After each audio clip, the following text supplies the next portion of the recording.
Hello, and welcome to the Kosh.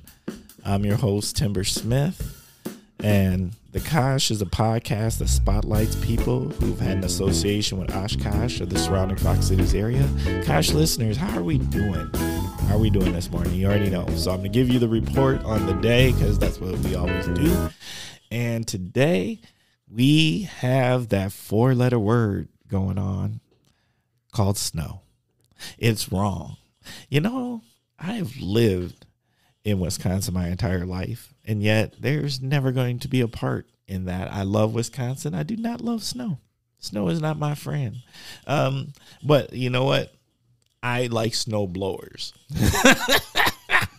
and I'll explain that. Look, I'm all about, if you know me, I'm a tech guy. So what that really means is I love a good piece of machinery or equipment or digital toy, and a snowblower falls right into that premise of like something that is highly interesting, and it there's a bonding, I think, that happens with people who own them when you get out there and everybody's out there with their snowblowers and we're all just doing the things and we're looking, and it's almost like you want to do virtual or air high five saying, yeah, I see you over there handling your business with the snowblower. That's right. I appreciate you. So that is my thoughts for today. But may the snow not hang around too long. But I'm sure some of you out there are thinking, well, we need snow for Christmas. Why? Who made that rule? That's not a good rule. I'm not feeling that rule. Maybe. So, all right. So once again, you know what I'm going to say. I don't know how I continue to get these amazing guests, but I get the best guests. It just happens. It just happens. And to the benefit of you and myself, this week, I'm super excited about this guest because I think this conversation is going to be fire. We're going to cover something that I think a lot of us, we may kind of know it exists or it happened, but maybe we really haven't had the conversation out loud with somebody who actually knows what they're talking about with it. So without further ado, let me introduce this week's guest, Chuck Self. Chuck, how are you doing? I'm doing well, Timber. Outside of the snow, I hope you're doing well. I grew up in Minnesota, and so have lived in the north pretty much all my life. And the reason why the bonding happens with the snowblower is that in the summer, people can mow their lawn whenever they want to. Right. So people are in and out, whatever. When it snows, you all need to get out there and do the snow blowing, and that creates the snow blowing community that you're talking about. I never thought about that. That's actually so true, right? Because it's about you have to get out there at the same time. Yeah.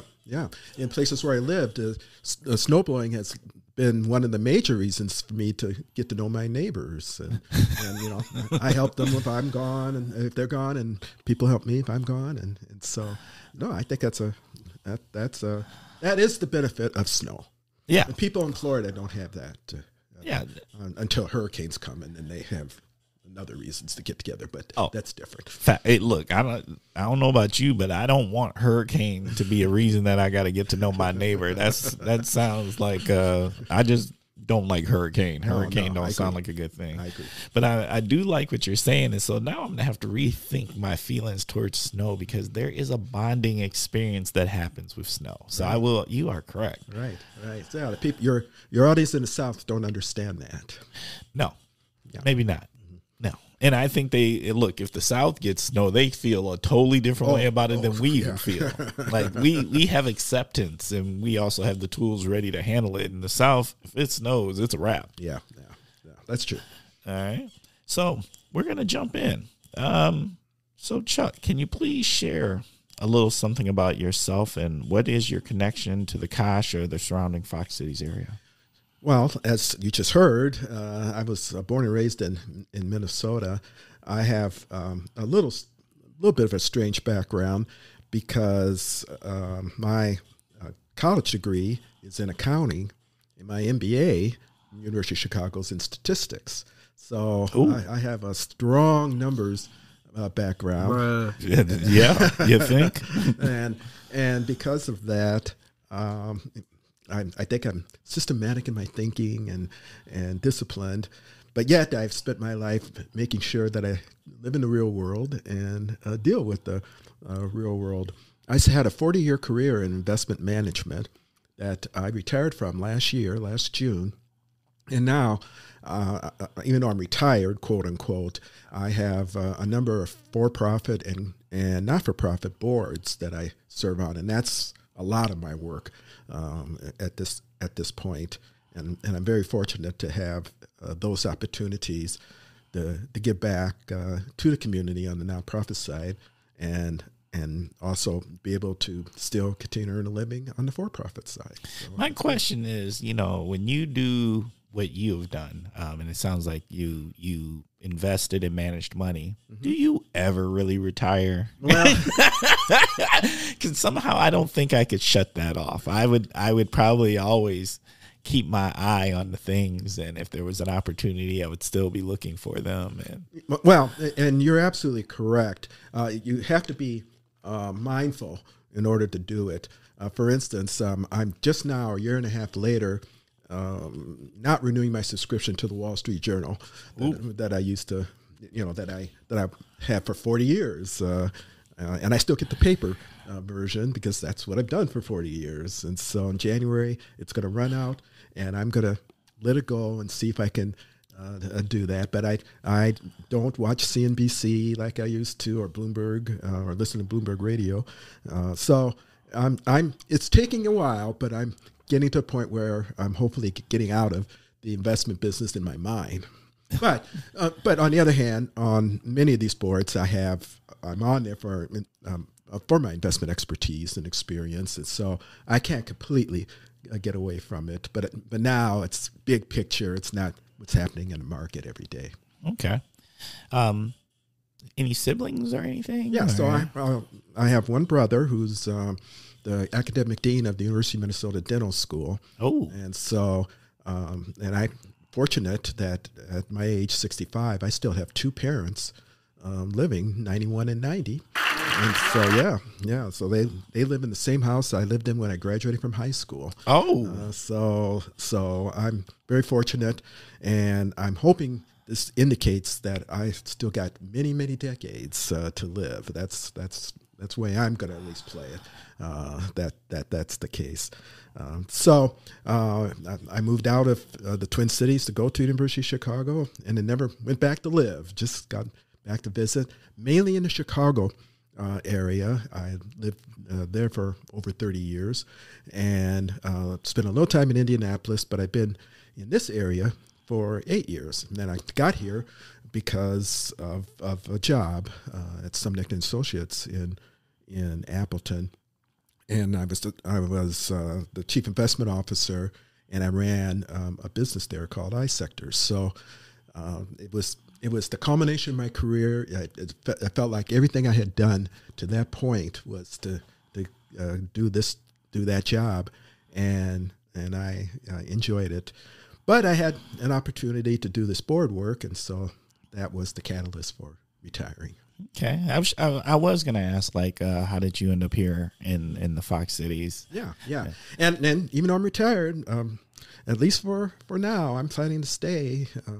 I have friends here, and I'm doing nonprofit work here, and it's an easy place to live. After living in Chicago area, even if you live in the suburbs, doctors are half hour, 45 minutes away, where everything, especially living close to Appleton, everything is there. I actually live in Harrison, and so I'm actually a Calumet County resident, but I walk 2 blocks and I'm in Winnebago County. So I feel I'm kind of connected to the whole area. It's very funny how Calumet and Winnebago and Outagamie, sometimes I think there's that triangle point where you literally could stand and have a foot in all 3 of them somewhere. Yeah, and that's true, and that's not far away from where I live. Okay, that's what's up. All right, we're gonna jump into the first segment. The first segment is called What in the World is Going On With? This is your opportunity. You start with the phrase, what in the world is going on? And then you tell us what's on your mind. So, Chuck, what do you got on your mind? What in the world is going on with workers? Why aren't there workers? Enough workers for anybody. I was going by a church that has a school this morning, and they have a big sign out on their fence that they need workers in the educational part of their school. So it's not just shopping that needs workers. Everyone needs workers. I've done a little research into it. Right now, there's 5 million more job openings than the typical time before the pandemic. And so this is part of the problem. There's just so much demand for workers. Well, we ended up losing 1 million to deaths. Right. We lost probably the estimate, and it's just a recent study, show that there's probably 1 million people with long-term COVID that can't work full time at least. Maybe they can do some things from their home, but they're gone. And then there's 2 million people like me that were early retirees. I wasn't expected to retire when I did.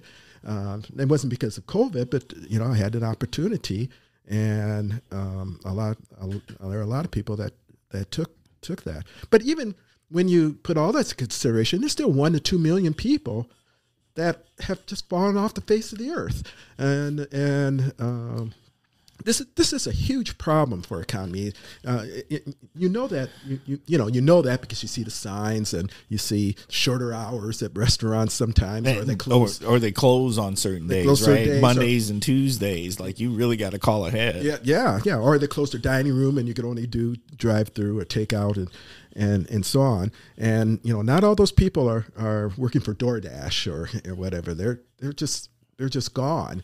And this is a huge problem. And the good thing that could come from this is that some of this outstanding returns to capital that has happened over the past couple of decades could now be shifting to labor. And right. People have to raise wages, even to retain the people they have, much less try to attract new people. But whether people like it or not, the only way we're going to fill this gap is by having immigration. And facts. There's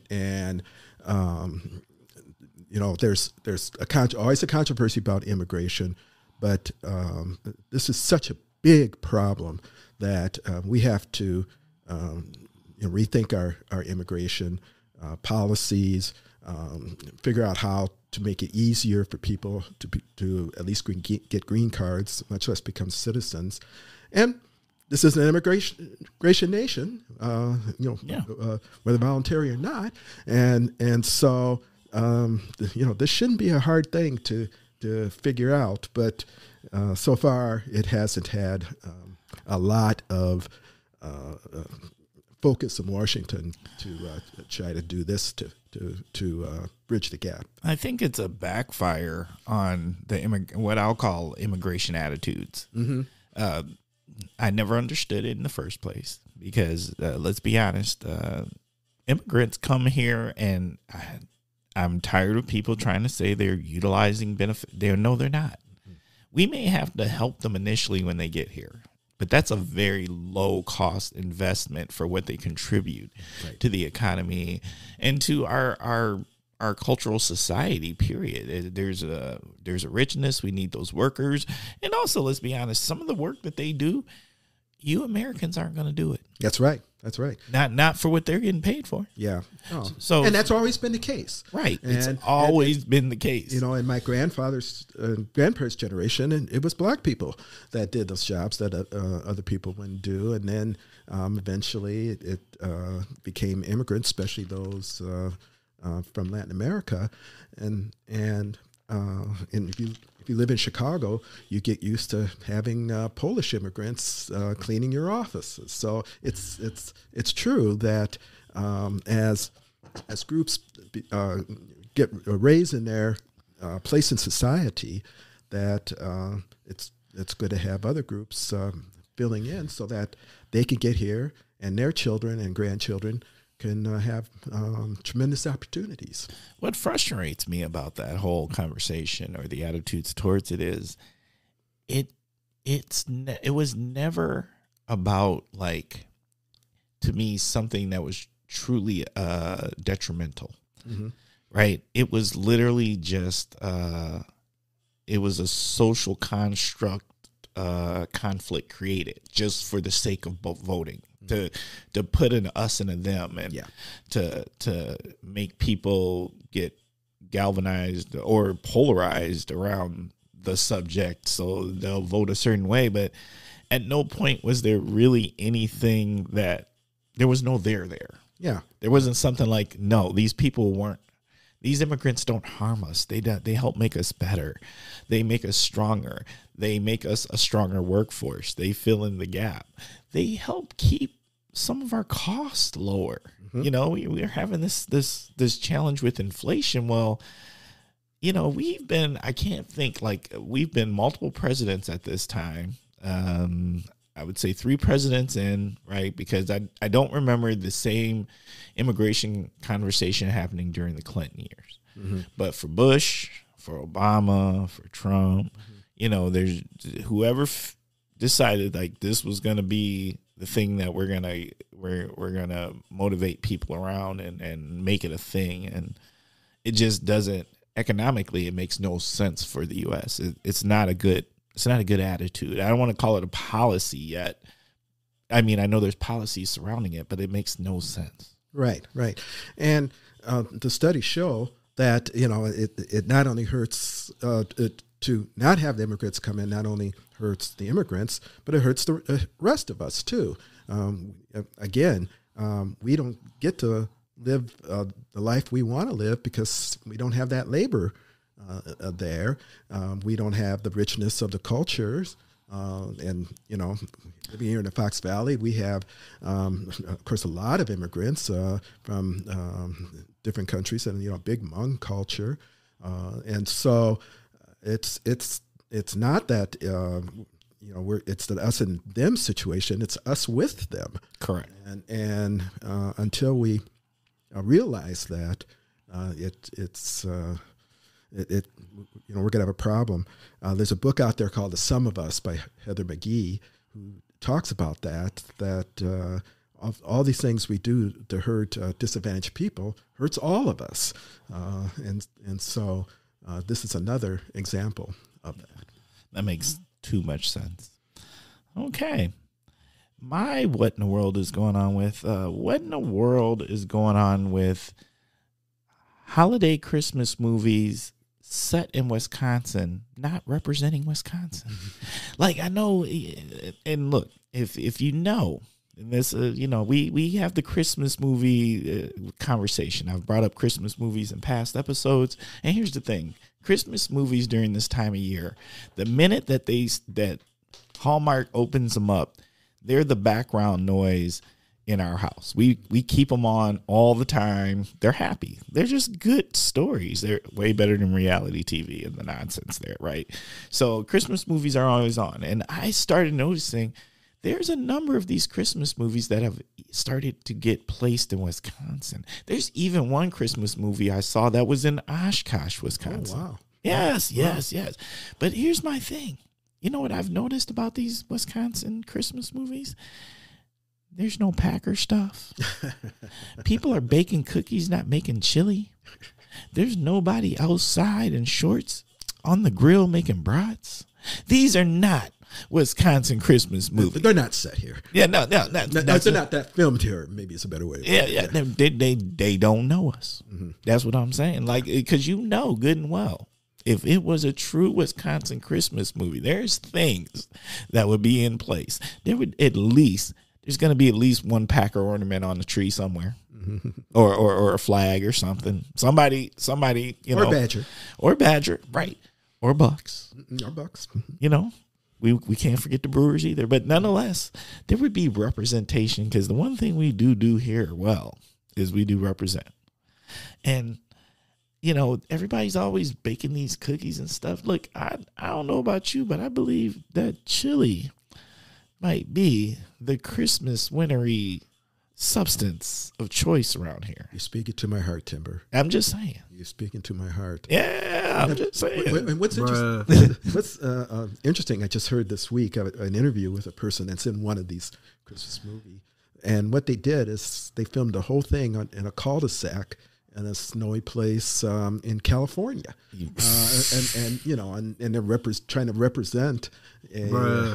they're trying to represent whatever place there is. And you notice that in most of them, they're towns close to mountains, or they're out there in ranches or whatever. The ones that are in places that could be like Wisconsin, like you say, they may not even mention Wisconsin. It just make you think it's a Midwest area, or if they do.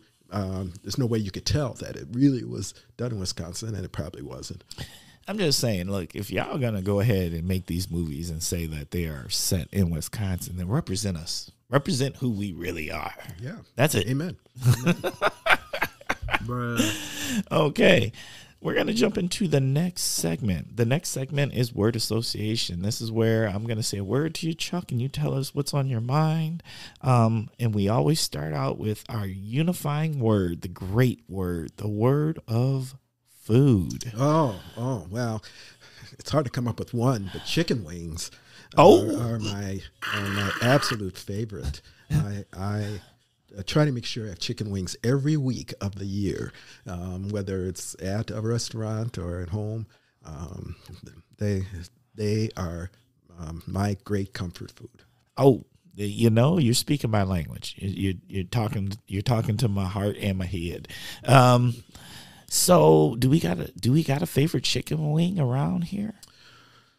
Oh, there's so many good ones. Just because.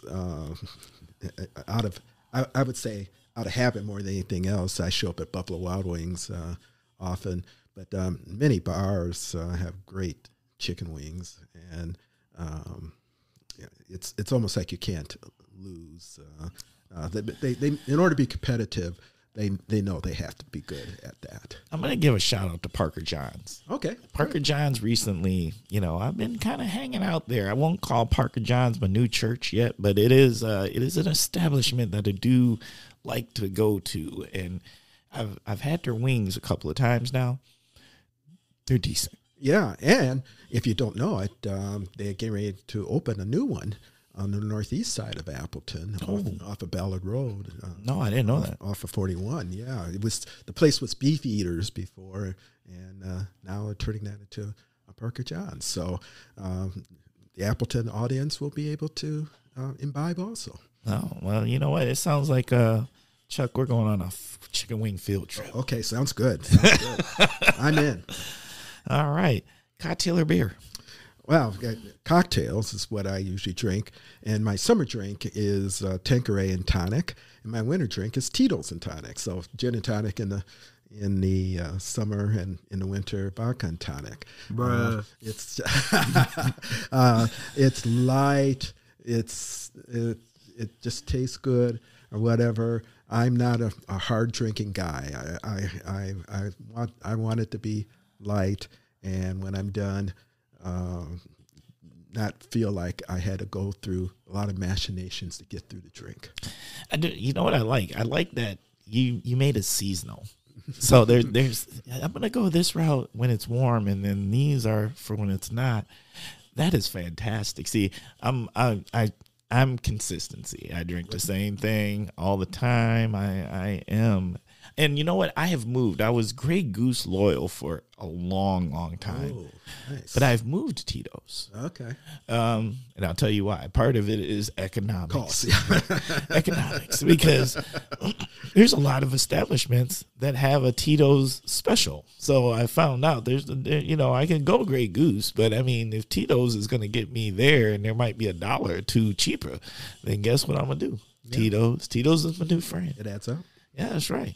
And then seltzer. So that is it. I'm Tito's and seltzer right now is my new friend. Okay. Sounds good. Yeah. On the beer side, I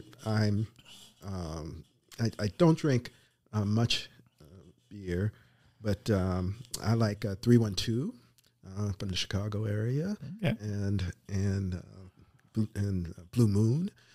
I like a good Blue Moon. Also, so you can see I'm a lightweight when it comes to these things. I'm not doing heavy kind of drinking. Oh yeah, no. But then again, it depends. If you're ever from Wisconsin, a light drink is heavy in other places. That's true. Good point, Tim. I'm just saying. It's, it is who we are. Concert. Well, just recently in November, went and saw the Trans-Siberian Orchestra. Oh. And of course, they're a Christmas show. If you've never been, it's more than a concert. It truly is a show. They have platforms where people are going up and down. They have fire that comes out in the shows. They always have a story. A show has a story to it. And usually story includes some of the favorite songs that you know. But then when the story is done, then they have a concert where they actually play all the rest of the songs that you know, plus others. And one of the cool things about them is that wherever they are, they hire a local group of people to be at the background orchestra. So this was in Green Bay. Oh, for real? And so there are probably a dozen musicians from the Green Bay area that's on the stage doing the show. And so they don't travel around with the orchestra. They actually hire local people to do that. They also hire local people as stagehands to build up the platform and break it down.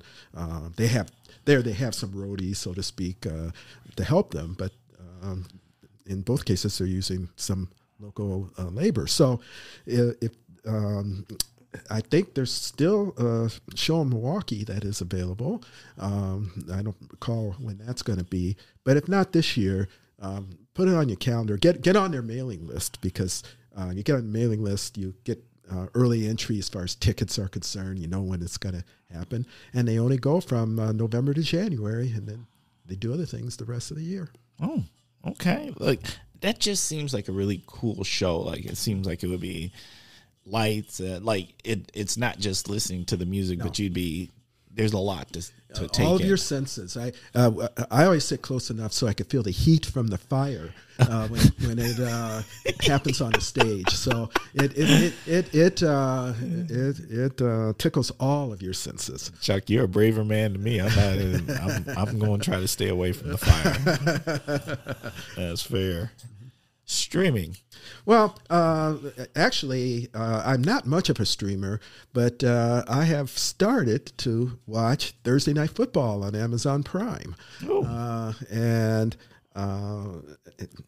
one, I love NFL football, so it's one of those background things, so I don't have to have Christmas movies on Thursday nights. Al Michaels, of course, is a legendary announcer. He's fabulous, and he's now the announcer on Thursday Night Football. I like him. Yeah, he's great, very knowledgeable, and they've put together a pretty good team. I think it's production-wise just as good as the networks or ESPN. The production. So as a Prime member, I'm happy to have that possibility. I feel for people that don't have Prime, that they can't watch football if they love football on Thursday night. But it's, again, one of the benefits, I think, of Amazon Prime. But anyway, if you have it and you haven't tried it, there's still some weeks left in the season. Try it next Thursday night. Well, you know what, Chuck? Since you've kind of been around for, you've moved a few places. What's your team? Well, I spent 30 plus years in Chicago, so it's the Bears. It's the Bears. It's the Bears. Yeah, you catch some heat here. Yeah, well, yeah, and ever since I've been here, there's only been, I think, 1 year, maybe 2 years, where they've done better than the Packers, and so But when you're a Bears fan, you're not in it to win it. You're in it to just see them play. To suffer, huh? Suffer through the season. Suffer through the season. Oh, and something that maybe your audience doesn't know, at least the local audience, is that on the west side of Appleton, on the road that goes by the airport, there's a bar called Holidays. And Holidays in the upstairs has the Bear's Den. The upstairs is all decorated with bear stuff, with bear stuff, and pictures and trophies and whatever. And if you're a Bears fan, especially when it's not on local TV, which is not on local TV many Sundays, you can go there, and they got the satellites hooked up, and you can watch the Bears Bears game with all sorts of other Bears fans. And in those few times when we score a touchdown, they play Bear Down, Chicago Bears, and we sing along with that. And so that's one of those hidden things. Even if you go on the Holidays website, they don't mention it. It's just one of those hidden things that Bear fans tell other Bear fans, and we show up for. Okay. Hey, look, you already gave us a hidden gem. Mm-hmm. I'm going to count that as a hidden gem, too. But we're still going to talk about that. Well, there's plenty of them. All right. Shop local.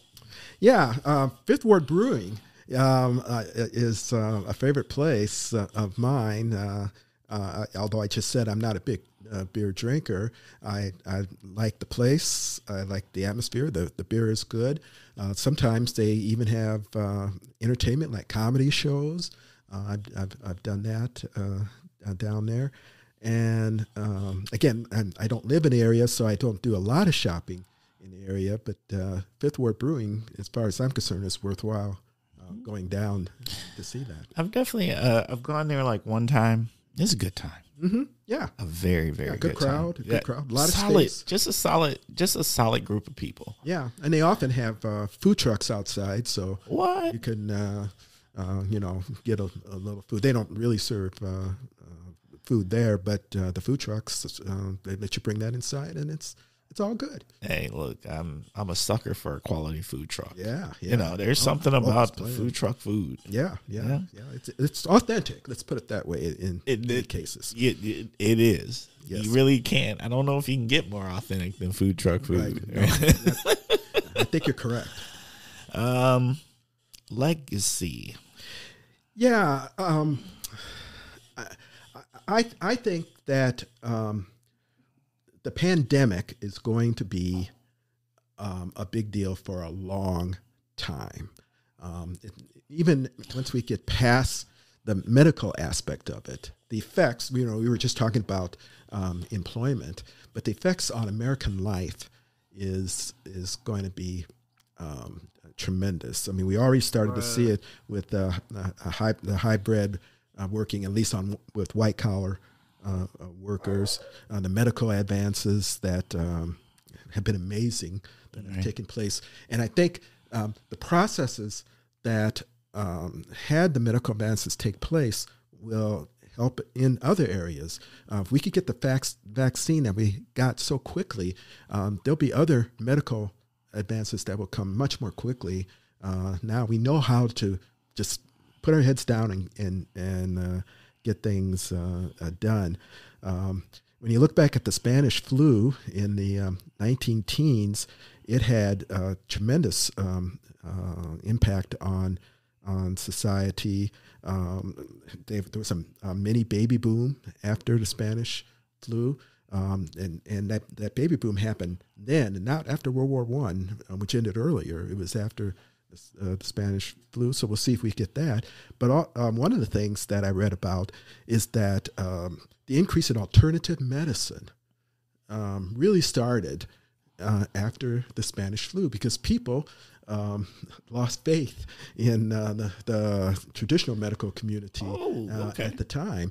And so to the extent that people, obviously people don't have complete faith in the traditional medical community. Given still, now even, because there was a lot of controversy that happened over. There was a lot of controversy, and even though there's all these vaccines and boosters that the traditional medical community say work, there are a large number of people that are not doing it, or not doing it fully. So it's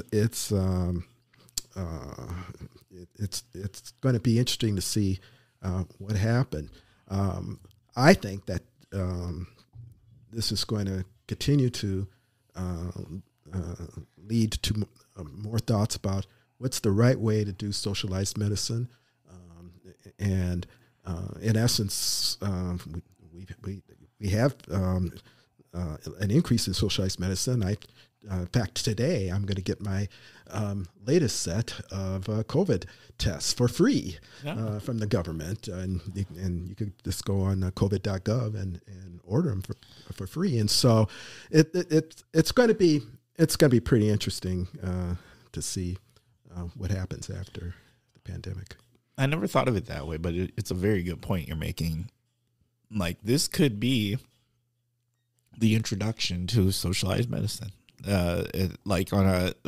have it anyway to an extent, right? But not like the Europeans have it. Right. No. But this might be the door, the gateway to saying, look, if we could do this well, we can do it. Yeah. Right? Because I don't understand the need for privatizing healthcare, because my belief is healthcare was never meant to be profitable. Mm-hmm.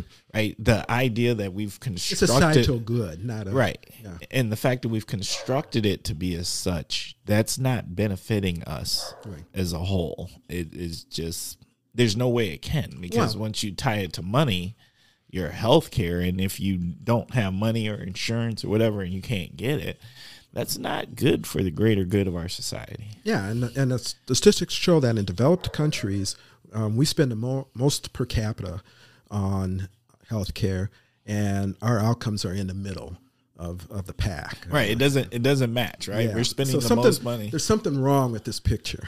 Right. Yeah. Community. Well, what we just talked about has some things to do with community too, because community says that we're in all this together, and we should be willing to work together to advance ourselves.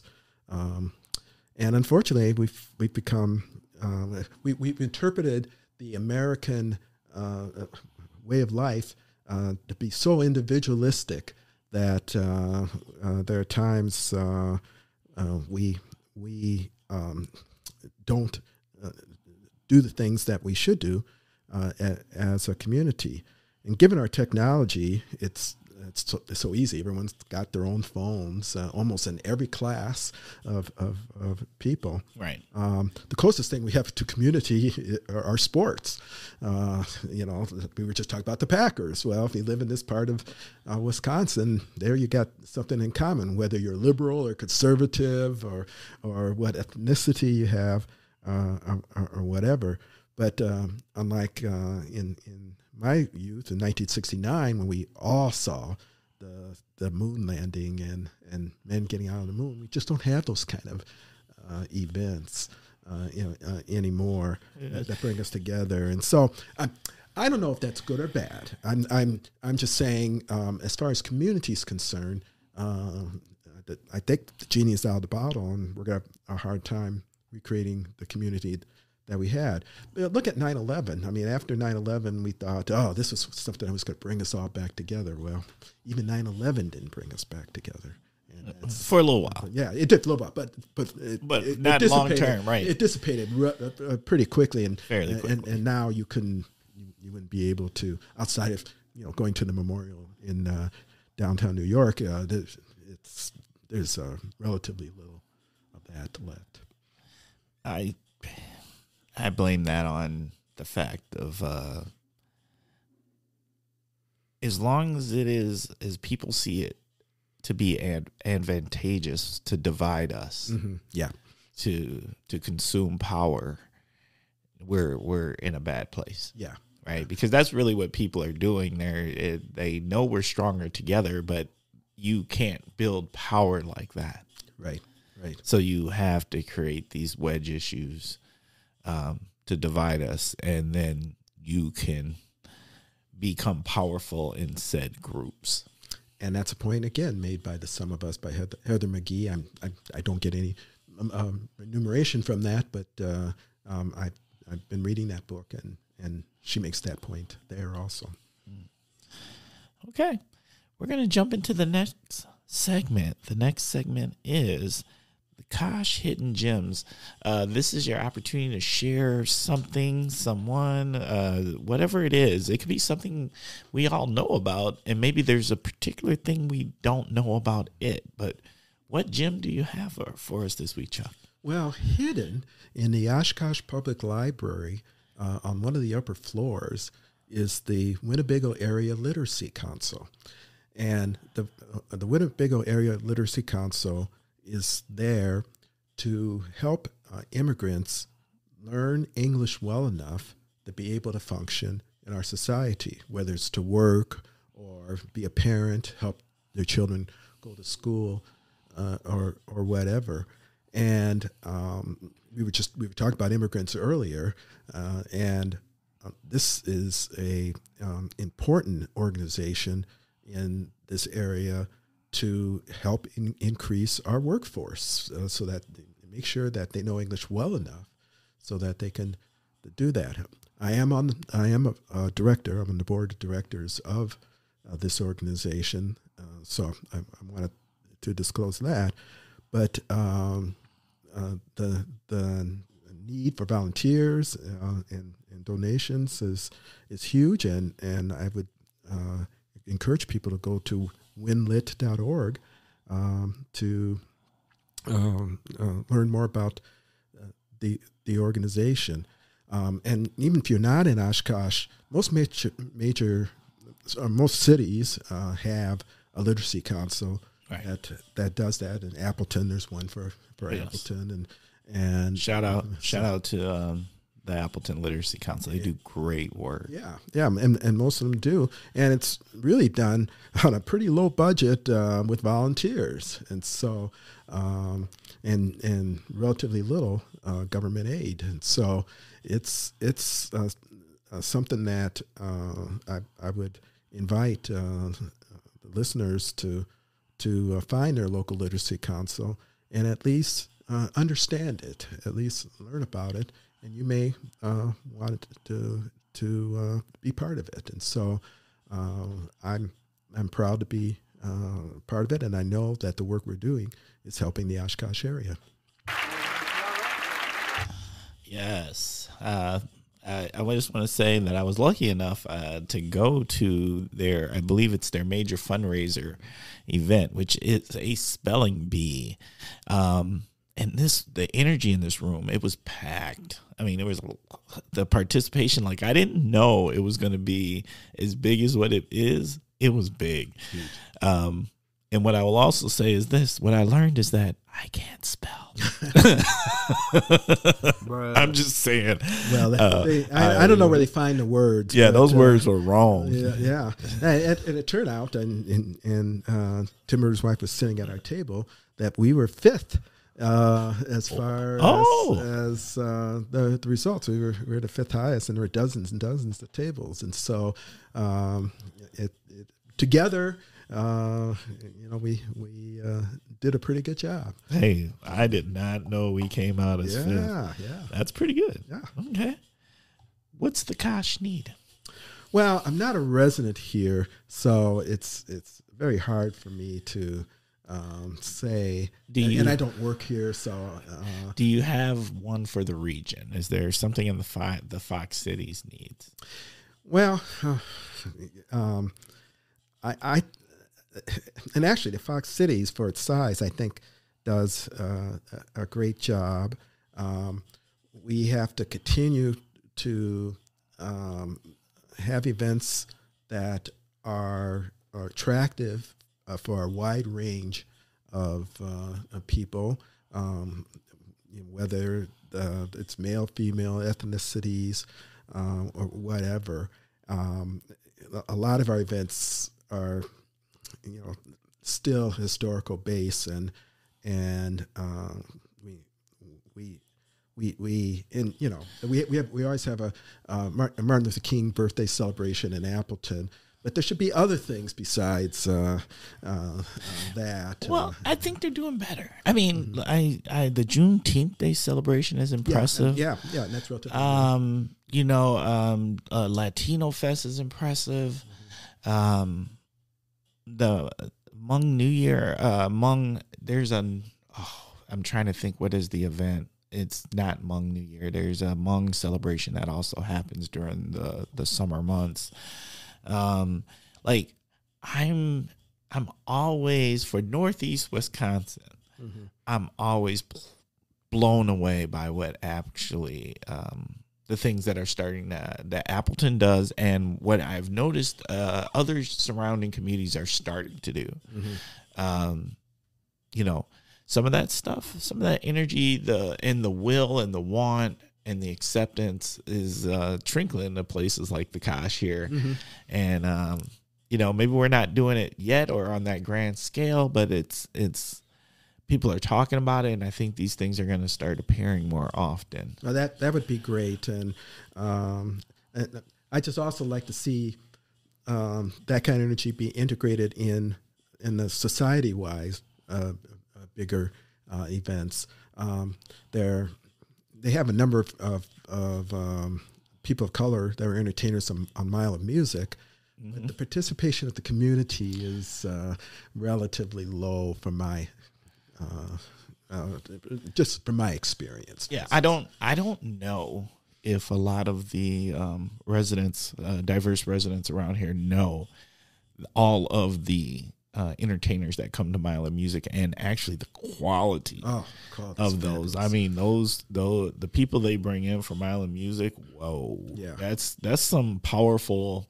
Like, for the region, for us to get some of those people, it's a big deal. Yeah, and they come from all over the country. Right, and I just think here's the funny thing. I mean, I've lived in the region for like 30 years, and I didn't know, like, I've never been to Mile of Music until I started working in Appleton time around, and now knowing what it is, I'm like, I've been missing out.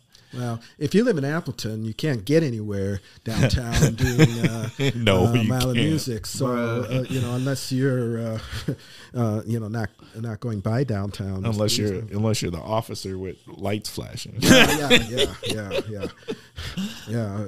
So it's if you live in Appleton, you got to know about it, and we just got to find ways to make sure that all communities feel good about participating in these big events also, besides the specific events. Yes. The next segment is called the Naughty/Heroes Corner. This is your opportunity to place someone, something. It doesn't have to be a person. It could be an organization. It could be whatever, in either corner, and share with us why. Well, I'm going to talk about heroes because I'm an optimistic, positive type of guy, and my childhood hero is Muhammad Ali. And I grew up in the 60s and 70s when he was at his best. But even besides boxing, his impact on the world, and literally the world, we're talking about Africa and Asia and Europe, is even beyond the United States, was tremendous and is tremendous. He still has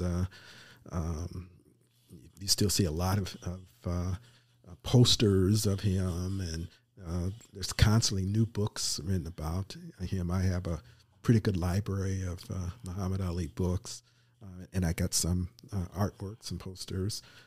One of my prized pieces is something that he and Michael Jordan did for the Chicagoland Chubby dealers. And if you went in and got a test drive, then you got a poster with both of them on it, and it's titled "The Greatest," because those. I mean, people will debate whether Jordan is the greatest of all time or Ali is the greatest of all time, but they're certainly one of the greatest in their respective sports.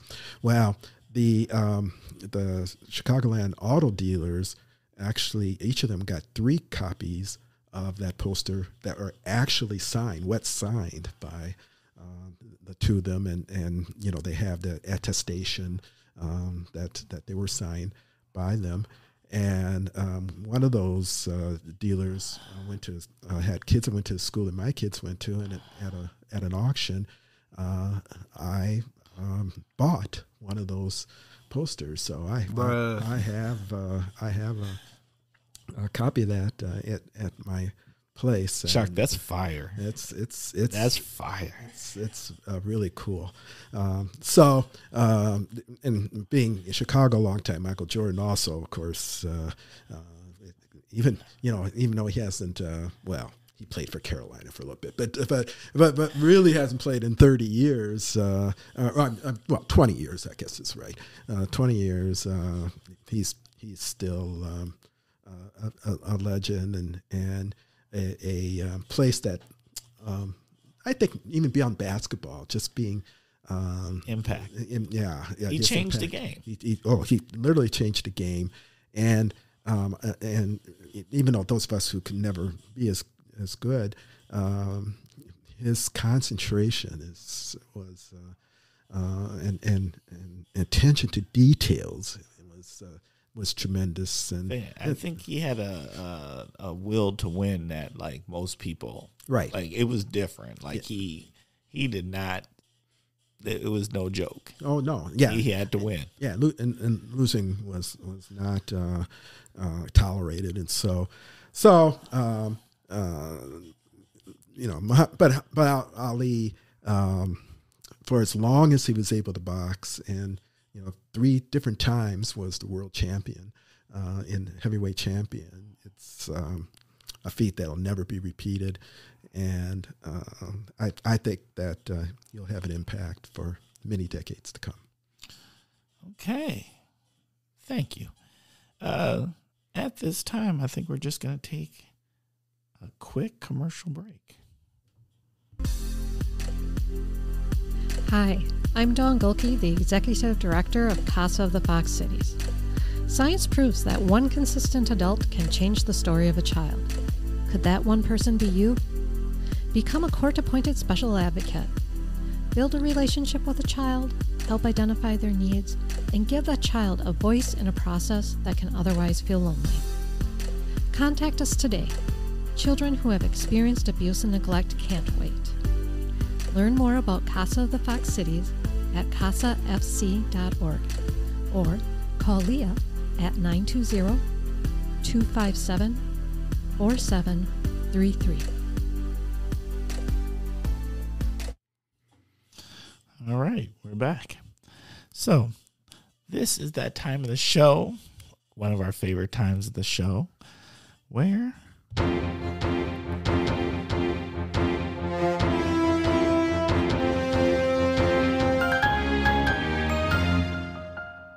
every time it makes me happy. I don't know why. It just does. It is time for the topic of the week. The topic of the week is 99.9% of the time chosen by our guests. So, Chuck, what is our topic of the week? Well, I titled it Minding the Gap, Minding the Racial Wealth Gap. It's something that people know are there, but they don't really know the details of it. And I'd like to share that with you listeners. Let's break it down. Yeah, okay. I have a presentation out there on the internet that I've given to groups all across the country on understanding the racial wealth gap. And my presentation is purely from academic work. This is not my opinions on things or what I think is happening. What I'm getting ready to share with you are facts that are from there. And I got interested in this because once I started learning a few things about it, it was mind-blowing what has happened and why it's happened. And then we got to figure out ways of doing something about it. I like that you preference this because I do think it's something where people sometimes think people are just saying these things, right, or that they're just making excuses or they're trying to guilt. No. This is systematic. It's systematic, and I'm just going to, for the most part, just say facts. There's one little part in which you could decide if you wanted to debate it with me, but I still think it's factual. But for most of this, it's truly facts. And the racial wealth gap, and when we say wealth, we're talking about assets that a family has. We're not talking about income that you earn. That would be the income gap. And there is a racial income gap, but the racial wealth gap is very wide and wider than most people think. In fact, the latest data that we have from 2019 shows that the typical white family on average has $170,000 of net worth, and a typical black family has about $20,000 of net worth. Bruh. So 8 to 9 times as much. And before the Great Recession, the gap was even larger. The numbers are higher for white families and lower for black families. And Hispanic families are just a little bit higher than that on average. And Asian families are higher, but still nowhere close to where the typical white family is. And the fact that blew my mind is that if you take the 400 people on the Forbes 400 richest billionaires list that they have every year, there's 2 black people on that list. But if you take the wealth of those 400 people, it's more than all black households in the country. Bruh. I mean, that's amazing that 400 families could have more wealth than all African Americans in the country. That shows you just how big the gap is. 400 families, just 400. Just 400. Yeah, and there's often multiple people from one family on that list. So it's really 400 people that have more wealth than all black families together. And so, that really tells you, and we have about 150,000, is that right? 15 million households, black households in the country. And so it's so 400 people have more wealth than 15 million households combined. So McKinsey and Company, the consulting firm, has really taken upon themselves to again understand the facts of the wealth gap and why it happens. And they, in their system, so to speak, say that there's 4 ways that wealth can be generated, and in each one of these ways, blacks are far behind. The first one is the community context. As the saying goes, it's not what you know, but it's who you know. And whatever community that you live in has some impact on that. If you're middle class and you're black, your neighbors earn about $42,000 a year. If you're white, they earn almost $53,000 a year. So just because of where you live makes it harder for you to have the network to be able to move up as easily as white families do. And 65%, 2/3 of the blacks in the country live in states that have below average performance in healthcare, broadband access, and economic activity. So if you live somewhere where you don't have the all that you need, even though you're intelligent or you're willing to take risk or whatever, it's hard to gain wealth. And so that's one problem. The second problem is family wealth. As we know, a lot of wealth is passed down from generation to generation. Another number, because I'm black, that I didn't really realize is that when you look at people who are greater than 30 and less than 60 years old that are white, 1/3 of them have received an inheritance. For black people, it's 1 in 10%. And so if you get capital from your parents, you can do more things and pay for educations for your children and so on.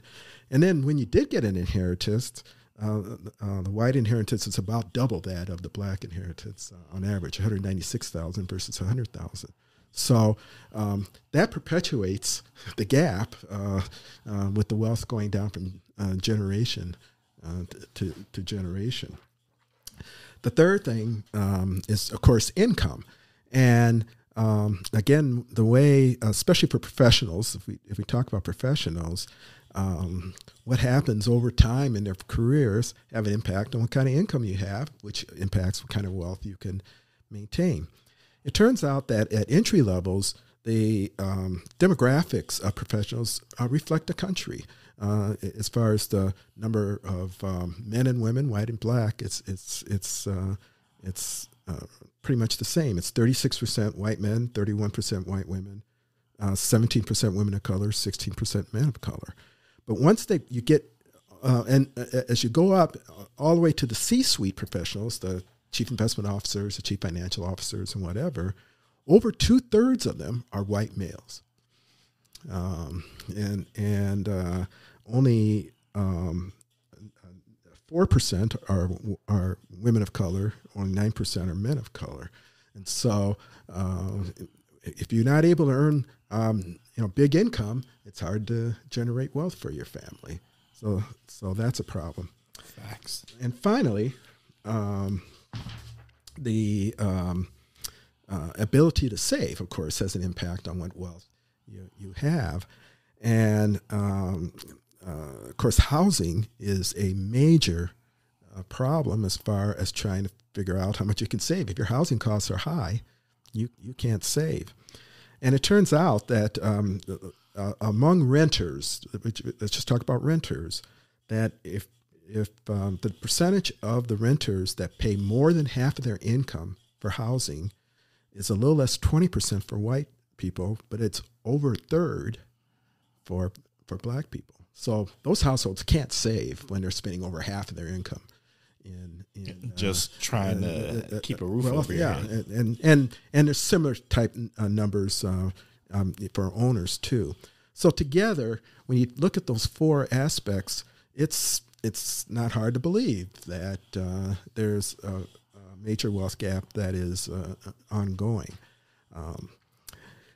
The other thing, so that's one point. The next point is the intergenerational wealth mobility, and that's if your parents are in a certain wealth class, what happens to the children as time goes on? It turns out that blacks have a greater rate of downward mobility compared to whites. It's a really interesting study that's done by the panel study of economic dynamics at the University of Michigan.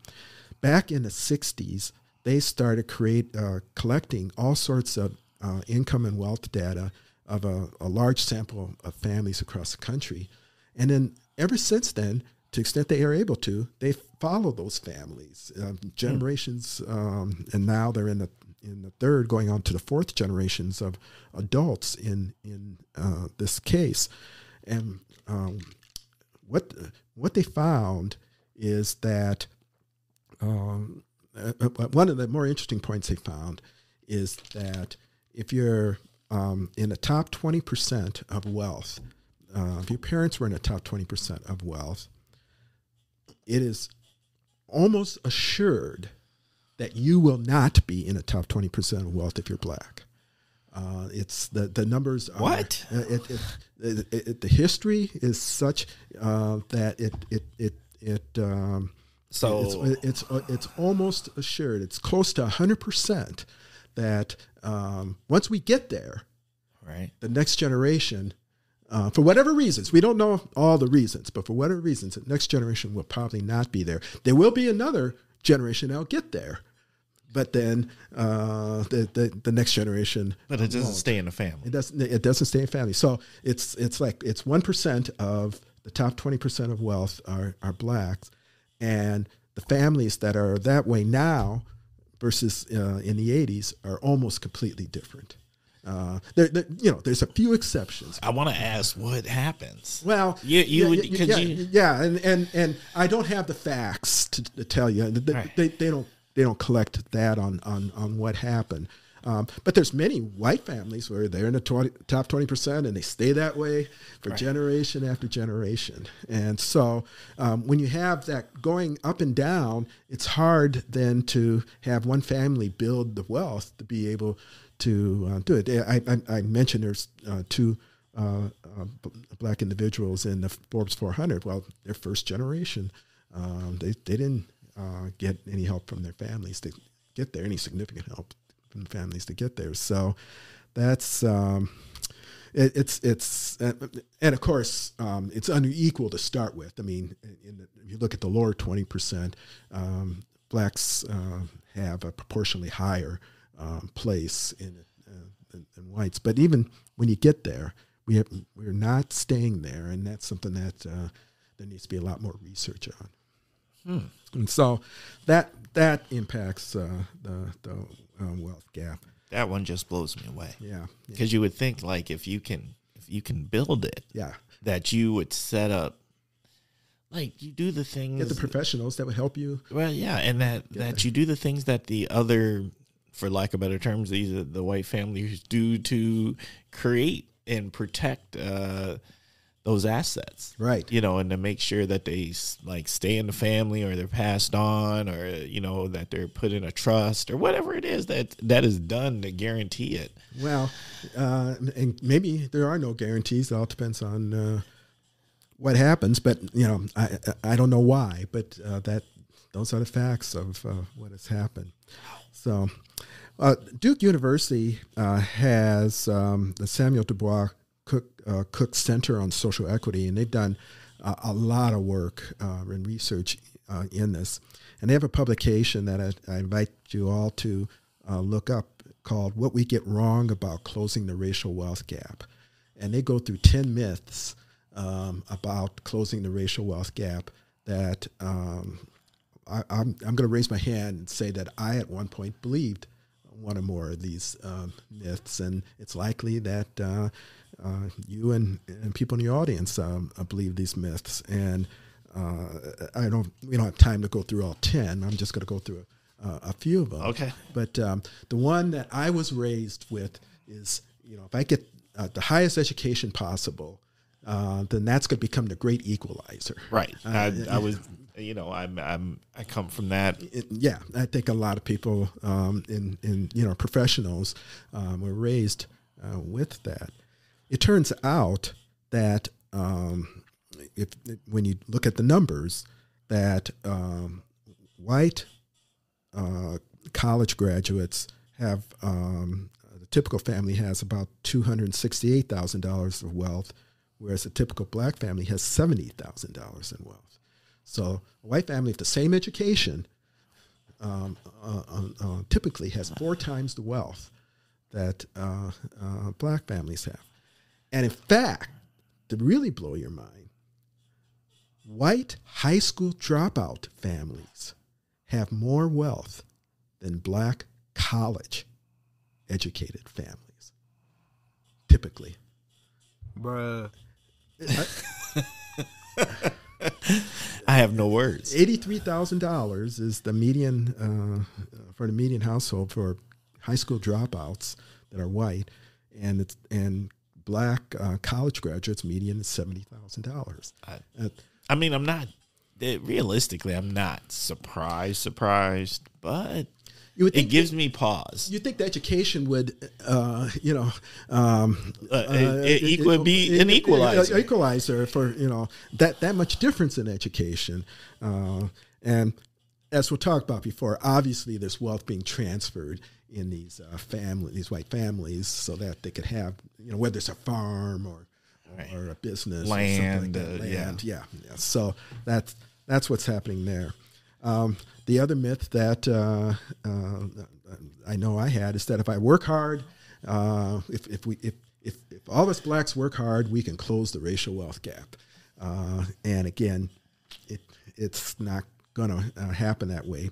If you look at people in the top 20% of income, if you're a white family, you have typically about $518,000, a little over $500,000. And if you're black, you have $262,000. So it's about double the wealth of white families versus black families in the top 20% of income. And this same kind of relationship, in fact, it gets larger, takes place in all the income brackets. So just because you and I make the same money, it's likely if you're white that you're going to have about double the wealth that I'm going to have. That's wild. The third one, the last one that I'll talk about is home ownership. You know, we have the view that if you own your home, you're going to be able to build the wealth that you need and whatever. As you could probably guess by now, that's not the case.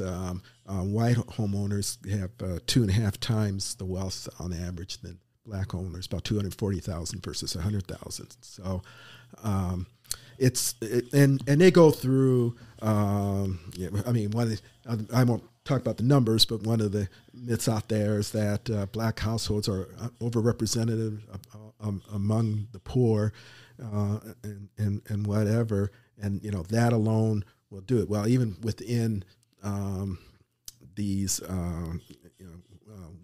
income classes and wealth classes, there's much more wealth in white families than there are in black families. And it doesn't matter whether it's single mother or two whatever configuration you want to come up with, that relationship holds. So, what's going on here? Well, that's what I was going to ask. That's the question. What does it all mean? Yeah. What should we be taking away from this? And academic studies come to a conclusion that the racial wealth gap derives from systemic racism and white supremacy. This was summarized real well by President Lyndon Johnson, a Texan, a Southerner, who was, of course, president. And he made a speech at Howard University, a historical black college university, in 1965. And he said this: "You do not take a person who for years have been hobbled by chains and liberate him, bring him to the starting line of a race, and then say, 'You are free to compete with all the others,' and still justly believe that you have been completely fair." And so, just because in 1964 the act to open up everything for all races took place, the Civil Rights Act, just because, as he says, you cannot just seek freedom. You have to seek opportunity. Just because the laws were, taken away, the bad laws were taken away, that doesn't mean that you had the opportunity even to that other people had. So he said, we seek not just legal equity, but human ability, not just equality as a right and a theory, but equality as a fact and equality as a result. And most researchers will tell you that has not happened. Just because we have equal rights doesn't mean we have equal opportunity, and that has hurt. And to get into the history of all this, and I've been speaking a little bit about it. Next month we're going to have the King birthday, and there'll be all these King celebrations going around, and everyone's going to want to do a recitation of the "I Have a Dream" speech, and it's gotten pretty typical what these things happen. What most people don't realize is that the I Have a Dream speech occurred in 1963. He was murdered in April 1968 on a Thursday night. I'll never forget it. And by the time he got there, his focus had changed to this whole issue of equality of the law versus equality of economic facts. And when he was murdered, he was organizing a poor people march on Washington. It was going to be both whites and blacks to happen, and then he got murdered. Well, a month before that, in March of 1968, he gave a speech in a rural Mississippi black church that is a speech that really should be said on King's birthday. I don't expect this speech to be recited on birthday, but this speech really speaks to what Dr. King, how Dr. King felt at the end of his life, and it goes like this. And I should give the context. The context was he was making the point that when slavery ended, yes, we became free, but we didn't get what was promised to us as far as land or farm equipment or whatever we could have had in order to be able to really have the economic opportunity. And there'll be many people that will say, "Well, yeah, but everyone else got what they had because they earned it. Why should they have given away things to black people?" And Dr. King says, at the very same time that America, and this is a quote, that America refused to give the Negro any land, through an act of Congress, our government was giving away millions of acres of land in the West and the Midwest, which meant it was willing to undergird its white peasants from Europe with an economic floor. But not only did it give them land, they built land-grant colleges with government money to teach them how to farm. Not only that, they provided county agents to further their expertise in farming. Not only that, they provided low interest rates in order that they could mechanize their farms. Not only that, today, many of these same people are receiving millions of dollars from the government not to farm. And they are the very people telling the black man that they ought to lift himself up by their own bootstraps. And this is what we face with, and this is our reality. And so he laid it out there that all these people that said, "Oh, my family made it on their own," it's likely that they had government backing, which in essence is capital, to get started. And that's the big problem, is that the capital is all gone to the majority families, and there's relatively little amount of capital that have gone to people of color. And that's what's underneath what has happened. So it's a tough subject, and it's not easy to it's not going to be easy to rectify if we ever rectify it. I don't think we can. Yeah, I don't think we can do little things. We can do little things. Yeah, and one of the realizations that you have to have is that this gap starts early in life. It's in the 20s. This is not just people who have made a lot of money and that's why there's a gap. If you look at people around the age of 30, the median wealth of a black family is $600. Of a white family, it's $25,000. So there again, because of student loan debt and all sorts of other reasons, and parents giving money to their children, the white families start out with an advantage even at age 30. So this goes across all age groups that this is happening. It just gets wider, of course, as time goes on, and so there is legislation out there. That the one that most people think has the best chance of addressing it to some extent, and certainly not fully, are the baby bond legislations. And this is a legislation in which the government would set up, in essence, savings accounts for every child. It doesn't matter the race, doesn't matter the income, at the beginning of their lives.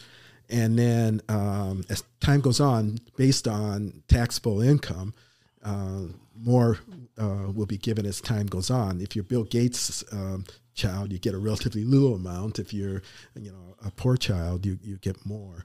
And the studies show that if we were to implement that now, that by 2060, let's say 40 years from now, instead of the white-black ratio going to 6, where it's likely to be then, it'll go down to 3 times. So, it's not going to close it completely, but it would it would help. It changes the trajectory. It changes the trajectory. That money can only be used for housing, education, the things that build capital. And Cory Booker is the sponsor in the Senate, and Representative Presley in the House. But it's sitting in committees and nothing is happening. So right, people have to get serious if they're going, if they really want to address the issue. Oh yeah, because it's going to be a fight. Yeah. There's no way. And the bootstrap people are definitely showing up for that one. Well, yeah. But the thing is that this kind of legislation helps people without capital of all races. So it's not a black-white issue. It's do we want to help undergird our poor people, just like the immigrants that came in the 1800s when we gave them millions of acres of land and all the other things, and it's going to be I'm realistic. It's going to be a very difficult fight, but at least now you understand what we're facing when it comes to the racial wealth gap. That it's huge, and hopefully people will better understand the background of it and how difficult it's going to be to address it. Anything else you want to add? I think that's really it.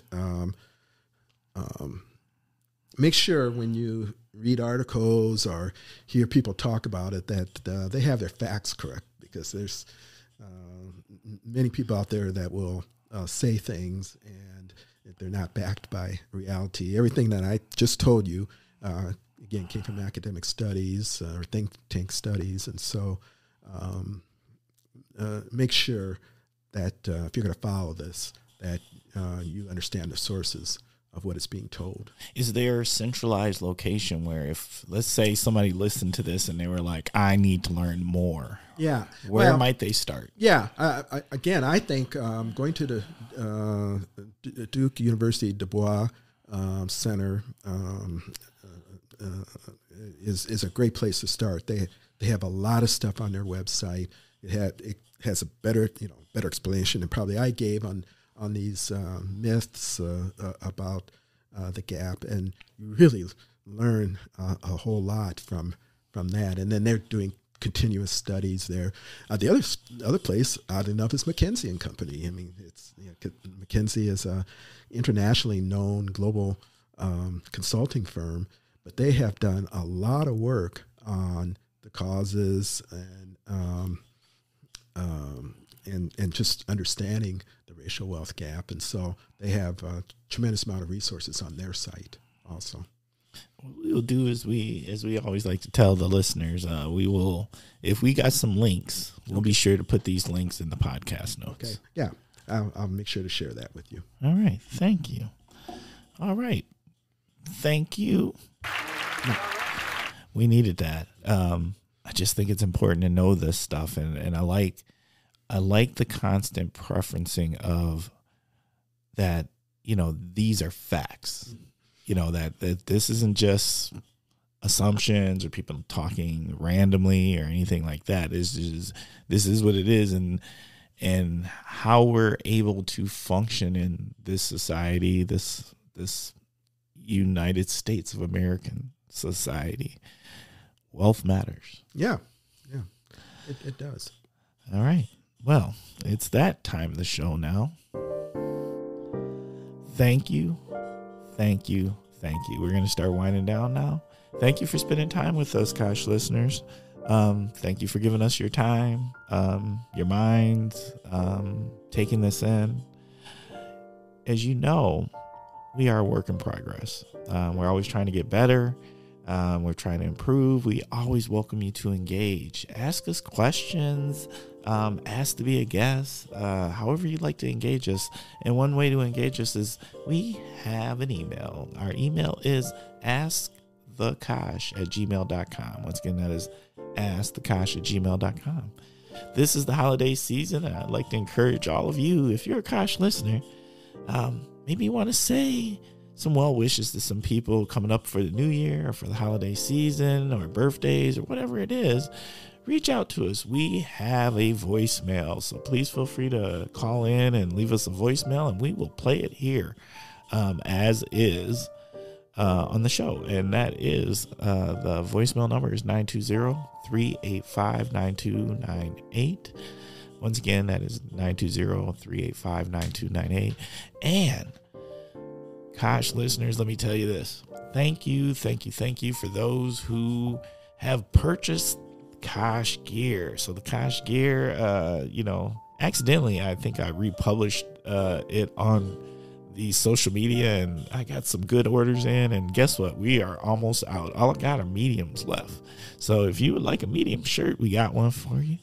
You got a hat or two left. So if there's any interest, please don't hesitate to reach out to us here, and we will be more than happy to get those to you. And my last ask, and I'm still asking, please take some time. If you are a Kosh listener, take some time and leave us a review.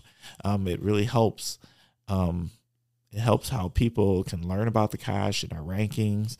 So Spotify, Apple Podcast, whatever, however you listen, or if you want to come to the Kosh podcast.com website and leave a review, that also will do it. But reviews help us get more exposure and to also help us become a better show. We appreciate you. All right. So you already know it's my favorite time of the show now. It is shout out time. So this is the time when we do some quality shout outs. Chuck, who you want to shout out? Well, I first want to shout out to my daughters in St. Louis, Natalie and Melanie, and hoping that they have a great holiday season. And then, of course, my granddaughter, Lucy, and also in St. Louis. And so I want to make a shout out to my family down there. I also want to make a shout out to not only the Winnebago area literacy councils, but all literacy councils across the country. Again, wherever you live, there's probably one close by, and you should understand their work. As we've talked about before, the other group of organizations I want to shout out to are community foundations. Community foundations are very important to the workings of an area, because this is a place where wealthy people can put their money and then have the income from that money go towards services and organizations in their local area. I'm on the board of the Community Foundation for the Fox Valley region, based in Appleton, but again, there's community foundations across the country that people should look at and understand. And so as we get to year end here, thank you to these nonprofit organizations for making our lives so much better, and mainly run by, certainly their staff, but as far as the governing boards, they're almost all volunteers. And all the volunteers that make these type of organizations happen, I'd like to give a shout out to them. Couldn't agree more. My shout outs, I'd like to send a shout out to all the new graduates that are graduating today. Today is commencement day. So everybody who has gotten an opportunity to complete that degree, kudos, love, and blessings for your future where you go with that, because that is not an easy journey. So solid shout out to all the graduates. I'd like to send a shout out to NAMI. I just got done doing some training, crisis intervention partner training, and focused on mental health, and it was just powerful. So powerful. We have an episode. At this point, I haven't released it yet, but it's coming about invisible disabilities. Well, this falls in line, right? So what I ask Kosh listeners, you to do is to show grace and have patience, because sometimes we don't always know what we're looking at. And if we follow those rules of patience and grace, we'll take care of each other just a little bit better. And I'd like to send a shout out to New North. New North, who's doing work in the region. I have an opportunity. I sit on one of their belonging or their community committee.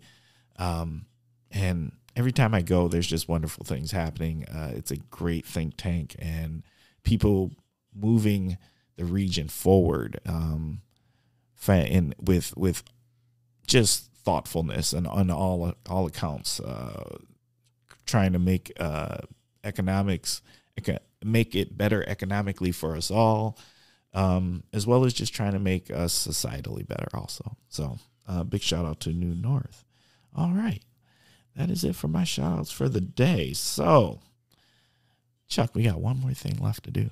Oh, yeah. And what that is parting words of wisdom. But you've got choices. There's choices. So what we like to do is you can either share with the listeners some parting words of wisdom, or what would your self today tell your 12-year-old self? Or option C, both, all of the above. Well, I think I'll do both. As far as my 12-year-old self, I would say to him, pay attention. There's always stuff going on that's beyond what's at the surface, or in my case, beyond the numbers. I'm a numbers guy. There's context surrounding all of these things, and so I would tell him that pay attention to everything that's going on, because that will lead you to probably better answers for your life. If that's the case. As far as a bit of wisdom, I would not want to underemphasize the importance of saying I'm sorry. And this is one of these things I've learned in as I'm getting to my older age, is that for my mistakes, I have learned that saying you're sorry when things go wrong is very important. And admitting it, being upfront, being transparent. Not everyone will accept it, but you're taking the first steps to make things right, and probably as importantly, you're making things right for yourself. And so when you need to, please apologize to people. Yes, that's powerful. That's true. So what you think? It was a cool time. I appreciate the opportunity to be on the podcast. Thank you, Chuck. The Kosh.